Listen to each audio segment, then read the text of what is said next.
Alright, thank you for tuning in. This is C.G.H Talk Show, and I, your host, I am Megwe. And this show will be airing in your TV station soon. Look forward to it. I'm not yet sure which TV channel will be airing it. See an amendment to that will be live. And this show will be handling very simple issues that affect us, issues that affect I, issues that affect you, issues that affect your daily life. Very simple. Today we have a topic on personal development. Personal development is constant improvement on ourselves, constant change on ourselves. Like everything else that bring progress, the greatest struggle is always within us, is always within ourselves. It's always allowed us, is what we constantly look forward to change so that we can tune ourselves and be ready to achieve what we are meant to achieve. We constantly feel that if I change this, I will achieve that. That is personal development. That is what we are handling today, and the show is a C.G.H Talk Show. I, your host, is Megwe. So, on personal development, we have a very clear path to achieve our development, and that is self-discipline, right? And that code of conduct you have to upheaval so that you can achieve your success. They say studies show that persons with self-discipline are happier. Self-discipline doesn't let impulses or feeling dictate choice. Instead, it makes level-headed decision. What am I saying?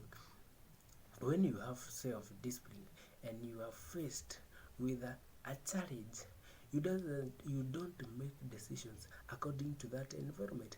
You make decisions that you won't regret tomorrow, that won't affect your life tomorrow, that you are constantly aware of yourself. That is self-discipline. And today I have come with 10 most powerful ways to master self-discipline. Like I said, it's a show that relates to our daily life. And this is C.G.H Megwe Talk Show, and I, your host, I am Megwe. So, without further ado, and the topic, you get the topic? Personal development, our improvement. And we are talking about self-discipline. That's a subtopic on self-discipline. And we are on 10 most powerful ways to master self-discipline. So, number one is know your weaknesses. Alright? Know your weaknesses. I will say we always feel like I have these weaknesses, but do you acknowledge them? Do you constantly think about those challenges? Do you? That's what we are saying. Acknowledge your shortcomings, alright? Know that I always have this problem of doing this and that. That's what we are talking about. Acknowledge it. It's by acknowledging that you can change. You cannot overcome your shortcomings until you own up your flaws, alright? Until you own up them. So that's it. Number one, acknowledge your weaknesses. Number two, remove temptations, alright? So self-discipline is something that we want to have, right? So why do you want to gain a new thing? It's always because this what we had earlier is not working for us. So the behavior we had earlier has stopped working for us. That's why we are looking for self-discipline. Like the saying goes, out of sight, out of mind. By simply removing your biggest temptation from your environment, you will greatly improve your self-discipline. What am I saying? Remove temptations. Like in an environment that is constantly leaded by things you want to move away from, you have to get those things things away so that you can develop a way, a life out of them. That's removing temptation. Number 3 is set clear goals and have an execution plan. Alright? So if you hope to achieve self-discipline, you must have a clear vision of what you hope to accomplish. Right? You must also have an understanding of what success means. If you understand where you are going, you always know the route to take.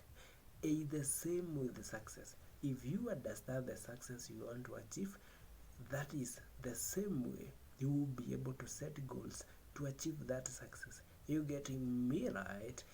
Remember, this is C.G.H Talk Show, and I am your host, Megwe. So we are on personal development, our development, your development, and the topic is self-discipline. We are on 10 most powerful ways to master your self-discipline. Number 3, we have said it's set goals and have an execution plan. That's what we are talking about. So we go to number 4. Number 4 is build your self-discipline. Build your self-discipline. You have that? We were talking about self-discipline. So number 4 is build your self-discipline. Self-discipline is something that is not in us. We aren't born with self-discipline. It's a learned behavior, and just like any other skill you want to master, it requires daily practice and repetition. So say you want to be doing this in the morning, you have to daily practice. You have to repeat it so that it can get within your system. And number 5 is create new habit by keeping it simple. So create new habits. So self-discipline is about creating ourselves or adapting ourselves into new way of doing things. So in this new way of doing things, you have to keep it simple, right? Break your goal into small doable steps. You have to break your goal into small doable steps instead of trying to change everything at once, which is not possible. Even a child is not born and becomes an adult the following day. It's a process, right? Appreciate the process. If you want to have success, learn to break it into goals. Like say, if I want to go to Uganda by car and I am in Nakuru, there are the ways I have to go to follow, alright? So I can't just wake up, fuel my car, and then say I'm driving to Uganda. It cannot happen at one day, maybe 2-day trip, right? If you take that whole journey in one day, you probably crash. You probably get there when you can't do anything, and you don't want to achieve success and not enjoy it, right? So you don't you plan to have plan simple doable things. Create new habit by keeping it simple. Focus on doing one thing constantly and master self-discipline with that goal in mind, alright? So say I want to go to Uganda and I am in Nakuru. I start my journey, I get to the border today, sleep there, and then tomorrow I'll get to Uganda. So that's it. The other one is eat often and healthy. That is number 6. The feeling of being hungry, that ugly, annoyed, irritated sensation you get when you are hungry. Remember, a hungry man is an ugly man. It's real and can have substantial impact on willpower.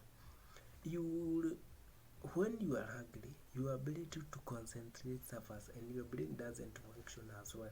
Your self-control is likely weakened. All areas including diet, exercise, work, and relationship. You have to fuel yourself, right? Self-discipline is keeping our mind awake. And you know this? Our mind is always asleep. So to have the mind awake, why does the mind sleep? Is to conserve the energy. Mind consumes a lot of energy. So you have to keep eating and eat often and healthy so that your mind can have energy, it can keep awake, and so that it can help in guarding the self-discipline you want to develop, and keep reminding you one again and again. So number 7 is change your perception about willpower. We talked about willpower. Willpower is the amount of power a person has, right? That is what you feel you can achieve. It's willpower. Willpower. I'm saying willpower. That it said, if you feel or you believe you have a limited amount of willpower, you probably won't surpass those limits. You're getting me right? If I say I can't be president, there is no way I can be. So you have to break those limitations. You have to say, I can be this. And then sit down, have a plan. See, what does it involve to be this? What do I have to have? Right? There is nothing that you can't get if you plan to achieve it. Alright? So plan. Give yourself time. Work toward it. And that's it, people. So we said this channel is about improving ourselves. It's about constantly taking ourselves to our success, right? This is it, and this is C.G.H. Talk Show, and I am your host, Megwe. So we are on personal development, our self-improvement, right? And this is self-discipline. So number 8 is give yourself a backup plan, right? Psychologists use a technique to boost willpower called implementation intention, right? You're not a psychologist, or are you? Alright, you know about what I'm talking about when I say implementation intention. If you are a psychologist, this is, if I am going to a party that will have alcohol and I am avoiding of alcohol, what do I have to do? I have to plan, instead of alcohol, what will I take? Juice or soda, alright? So when you are going somewhere that you will have a temptation, alright, to get back to where you are moving from, have a backup plan to avoid that. When you give yourself a plan to deal with potentially difficult situations, you will know you will like you know you will likely face, you get a plan to avoid them. Number 9 is reward yourself, right? Anticipation is powerful. Being anticipant that if I do this, I will get that. That's why maybe at one, when you get wherever you're working, we say we're working because of money, or we're working because it satisfies us. That is an inspiration, and that's why we have to get ourselves to work. So every time you achieve what you want to get, reward yourself. Learn to give yourself. It's by loving ourselves that we learn to love. Number 10, forgive yourself and move forward, right? All said and done, we sometimes, even with all of our best intention and well-laid plans, we sometimes fall short, right? It happens. You will have ups and downs, right? Great success and dismal failure, they are the key to moving forward. It's not always that you achieve. So when you don't, forgive yourself. Tell yourself, I forgive myself. I'll try again till I achieve. That's it, people. You have to try again. Thank you for watching this. I know you drive me to continue, but let's get to an end here. And this is C.G.H. Talk Show, and we are tackling personal development, our development, right? Thank you for watching. Thank you for sharing. Thank you for inviting other people to be with us in the next show. I'll tell you when.